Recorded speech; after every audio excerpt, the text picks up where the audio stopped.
हम स्टार्ट करने वाले हैं class 10 science Hindi chapter number 7 अध्याय 7 जीव जनन कैसे करते हैं। अभी हम सपोर्ट मटेरियल से इसे कवर करेंगे। ठीक है, यहाँ पर आपको सबसे पहले एक प्रवाह चार्ट दिख रहा है, उसे निकालिए।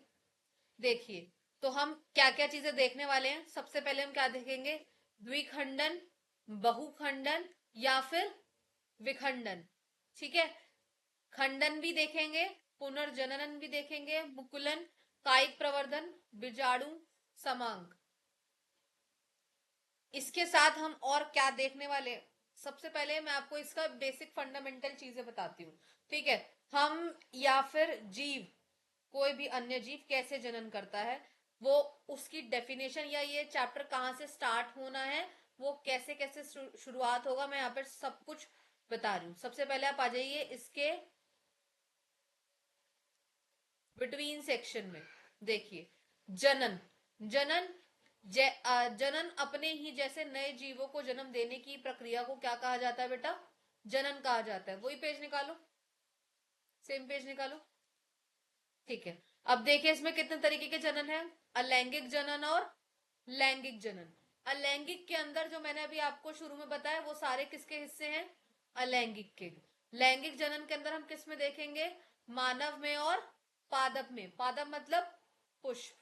ठीक है, अब हम इसी को देखते हैं। अलैंगिक जनन, एक ही जनक जीव उत्पन्न करता है, मतलब एक ही कौन होता है, जनक होता है, जिसके द्वारा जीव उत्पन्न होगा। एक ही बॉडी होगी जिससे जीव उत्पन्न होगा।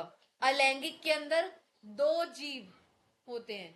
ठीक है, एक नर और एक मादा, जो एक नया जीव उत्पन्न करते हैं। यहां हम किसके बारे में देखेंगे, एक मानव में और एक पादप में। पहले मैं आपको यहाँ पे पादप का चार्ट दिखा रही हूँ। पादप का चार्ट आपको दिख रहा होगा। इसमें एक भाग क्या होता है, नर भाग, और एक भाग क्या होता है, बताइए, स्त्री भाग, मादा भाग। ठीक है, अब नर भाग को क्या कहा जाता है, बताइए, बताओ। मैं यहाँ पे स्क्रीन को मारी हूँ, अब साथ साथ करते जाओ। ठीक है, बताओ। नर भाग को क्या कहा जाता है, पुंकेसर, और मादा भाग को क्या कहा जाता है, स्त्री केसर। ठीक है, जब ये दोनों भाग मिलते हैं, ठीक है, किसकी प्रोसेस के अकॉर्डिंग मिलते हैं, परागण। किसके लिए, परागण। परागण दो तरीके से होता है, एक होता है स्वपरागण और एक होता है पर परागण। स्वपरागण जो हम खुद करते हैं, मतलब जो पादप खुद अपने आप ही फर्टिलाइज करते हैं एक नया फ्लावर या एक नया फ्रूट। ठीक है, पर परागण जो किसी अन्य के द्वारा होता है, जैसे हवा, पानी, या कोई कीट, कीट मतलब कीड़ा। ठीक है, जब ये परागण की जो प्रोसेस है पूरी हो जाएगी, फिर क्या होता है, हमारे पास निषेचन होता है। क्या होता है, निषेचन होता है। निषेचन के बाद कोई भी फल या फिर बीज बनने की प्रोसेस होती है। ठीक है, अब यहाँ आ जाइए, यहाँ में इसमें क्या है आपके पास, मानव में। मानव में क्या होता है, एक होता है नर जनन और एक होता है मादा जनन। ठीक है, नर के अंदर क्या देखने को मिलता है हमें, नर युग्मक कौन से है, शुक्राणु, और मादा युग्मक कौन से है, अंड कोशिका। क्या होती है, अंड कोशिका। जब शुक्राणु और अंड कोशिका मिलते हैं तो क्या होता है, निषेचन। क्या होता है, निषेचन होता है। ठीक है, और निषेचन के बाद की प्रक्रिया को क्या बोलते हैं, युग्मनज, मतलब बेसिकली जब हमारा बेबी फीटस बनता है, और उसके बाद हमारे को क्या देखने को मिलता है, भ्रूण, और लास्ट में हमें हमारे हाथ में क्या आता है बेटा, बेबी। ठीक है, शिशु। अब देखिए, अगर निषेचन नहीं हो रहा, ठीक है, अगर निषेचन नहीं हो रहा तो मादा में मासिक रजोधर्म होगा, जिसे पीरियड्स कहा जाता है। ठीक है, मतलब हम ये अनुमान लगा सकते हैं कि अगर किसी फीमेल के पीरियड रुक गए हैं, या तो उसे इंटरनल प्रॉब्लम है, ठीक है, या तो उसके अंड कोशिकाओं के अंदर कोई दिक्कत है, या फिर that lady is the pregnant, या फिर वो लेडी क्या है, प्रेग्नेंट है। ठीक है, गर्भ गर्भरोधन के प्रकार, हम गर्भरोधन कैसे कर सकते हैं, यांत्रिक अवरोध से, यंत्रों के द्वारा, रासायनिक तकनीक, केमिकल्स के द्वारा, यूसीडी के बारे में हमें पढ़ना है। और शैल्य क्रिया में हम क्या देखेंगे, नर के अंदर हम नसबंदी करा देते हैं, और मादा में हम क्या कराते हैं, यहाँ पर एक कॉपर्टी नाम का एक चीज होती है, वो हम भी इस्तेमाल कर सकते हैं, जिसका ये टेक्निकल नेम है। ठीक है, अब हम आगे इसके बारे में पढ़ेंगे। देखिए अब मैं आपको इसी पेज से आगे कंटिन्यू करा रही हूँ, इसी के साथ साथ आप चलते जाना, ठीक है।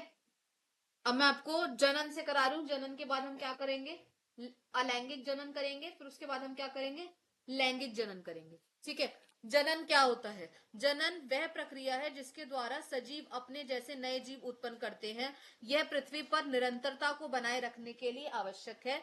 दूसरा पॉइंट क्या है, कोशिका के केंद्रक में पाए जाने वाले गुणसूत्रों को डीएनए डीऑक्सीराइबो न्यूक्लिक एसिड या अम्ल के अणुओं में अनुवांशिकता के गुणों के द्वारा देखने को मिलते हैं। डीएनए प्रकृति बनाता है, मतलब प्रकृति के द्वारा बनाए जाते हैं तथा नई कोशिकाएं बनती हैं। इससे कोशिकाओं में विभिन्नता उत्पन्न होती है, मतलब हर किसी का डीएनए किसी दूसरे जीव से क्या होगा, अलग होगा। ये नई कोशिकाएं एक समान है परंतु समरूपी नहीं। ये सब क्या है, एक जैसी दिखती हैं पर एक जैसी होती नहीं है, ठीक है। देख अब यहाँ पर आइए, विभिन्नता का महत्व। विभिन्नता का महत्व देखिए, लंबे समय तक प्रजाति स्पीशीज का उत्तर जीवितता को बनाए रखने में उपयोगी होता है। जैव विकास का आधार, विभिन्नता क्यों जरूरी है, हर कोई जीव किसी दूसरे जीव से क्यों अलग है या किस प्रकार अलग देखने को मिलता है। पहली चीज तो उसकी प्रजाति अलग है, स्पीशीज अलग है। कुत्ते का बच्चा इंसान का बच्चा नहीं बन सकता, है ना। जानवर का बच्चा जानवर ही रहेगा और इंसान का बच्चा इंसान ही रहेगा। तो यहाँ पे क्या है, प्रजाति, ठीक है। जैव विकास का आधार, जैव विकास का आधार से क्या समझ में आता है, जैव विकास के आधार से आपको क्या समझ में आता है कि एक साइकिल को कंटिन्यूअस रखने के लिए ये जरूरी है। प्रजनन के प्रकार कितने तरीके के होते हैं, लैंगिक और अलैंगिक, ठीक है। अब हम क्या देखेंगे, अलैंगिक देखेंगे। एकल जीव, एक ही जीव द्वारा एक दूसरा जीव उत्पन्न किया जाता है, युग्मक का निर्माण नहीं होता इसमें। नया जीव पैतृक के समान समरूप होता है, मतलब जो उसका पेरेंट था उसी के ही जैसा दिखेगा, दिखेगा सिर्फ दिखेगा, होता नहीं है, समझ रहे हो आप। सतत गुणन के लिए यह एक बहुत उपयोगी माध्यम है। निम्न वर्ग के जीवों में अधिक पाया जाता है, छोटे प्रकार के जीवों में। लैंगिक प्रजनन में दो एकल जीव जिसमें नर और मादा मिलकर एक नया जीव उत्पन्न करते हैं, नर युग्मक व मादा युग्मक बनते हैं। नया जीव अनुवांशिक रूप से पैतृक जीवों के समान होता है परंतु समरूप नहीं, मतलब हमारा बॉडी स्ट्रक्चर वैसा दिखता जरूर है पर एक्चुअल में सब लोग सिमिलर नहीं होते, ठीक है। प्रजातियों में विभिन्नता ये देखने को हमें मिलती है, उच्च वर्ग के जीवों में ये पाया जाता है। अलैंगिक प्रजनन की विधियां कौन कौन सी है, विखंडन। इस प्रक्रम में एक कोशिका दो या दो से अधिक कोशिकाओं में विभाजित हो जाती है। विखंडन मतलब क्या है, दो या दो से अधिक कोशिकाओं में, कैसे ध्यान रखो, एक कोशिका होगी वो दो पार्ट्स में क्या हो जाएगी, डिवाइड हो जाएगी, ठीक है। द्विखंडन जिसमें सिर्फ क्या होता है, दो कोशिकाओं में विभाजित होता है, तो अगेन क्या याद रख लो, वी, ठीक है। अमीबा दे रखा है इन्होंने। बहुखंडन, बहु का मतलब ही क्या है, बहुत सारी, ठीक है, बहुत सारी कोशिकाओं में विभाजित होता है, जैसे प्लाज्मोडियम, ठीक है। नेक्स्ट हमारे पास क्या है, खंडन। इस प्रजनन विधि में सरल संरचना वाले बहुकोशिकीय जीव विकसित होकर छोटे छोटे टुकड़ों में बट जाते हैं और ये एक नए प्रकार से दोबारा जीवित होते हैं। जैसे मैं आपको एग्जांपल बताऊं, छिपकली, छिपकली की पूंछ कट जाएगी तो वो दोबारा आ जाती है, तो किसका एग्जाम्पल है, खंडन का, किसका एग्जाम्पल है, खंडन का, ठीक है। यहां पर इन्होंने एग्जाम्पल दे रखा है फ्रेगमेंटेशन इन द स्पायरोगेरा, ठीक है। अब हम यहाँ देखेंगे पुनर्जनन, ठीक है, जिसे हम इन्होंने और क्या लिख रखा है, रुको एक सेकंड इसे इरेज करना दो।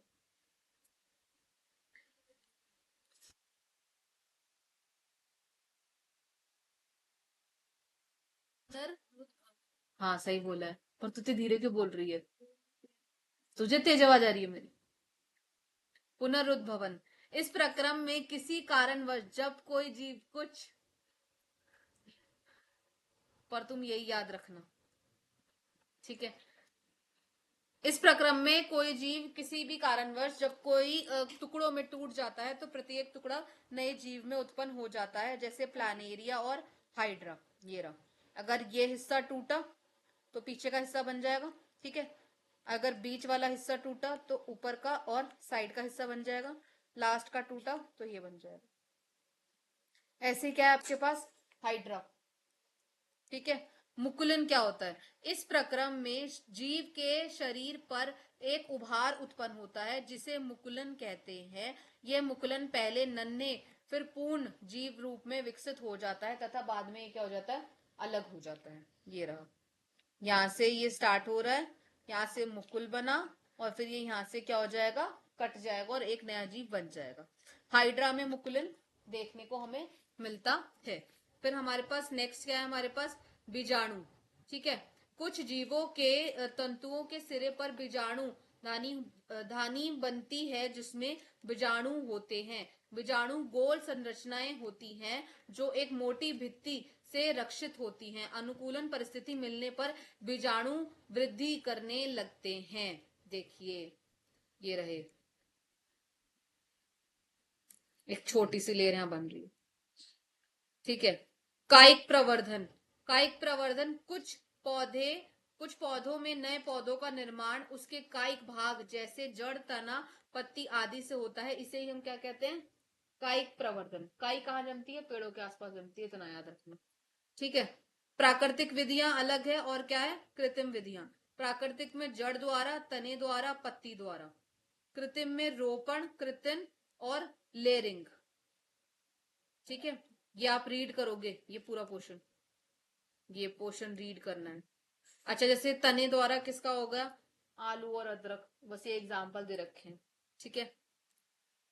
कायिक संवर्धन के लाभ, बीज उत्पन्न ना करने वाले पौधे जैसे केला, गुलाब आदि एक नए पौधे बना सकते हैं। नए पौधे आनुवांशिक रूप से जनक के समान होते हैं। बीज रहित फल उगाने में मदद मिलती है। पौधे उगाने का रास्ता और आसान तरीका हमें किसमें देखने को मिला, कायिक संवर्धन में देखने को मिला है, ठीक है। लैंगिक प्रजनन से हम करेंगे नेक्स्ट क्लास में, ठीक है। पहले इतना पढ़ो, इससे सही से पढ़ो, इतना याद करो, फिर हम लैंगिक प्रजनन नेक्स्ट क्लास में करते हैं।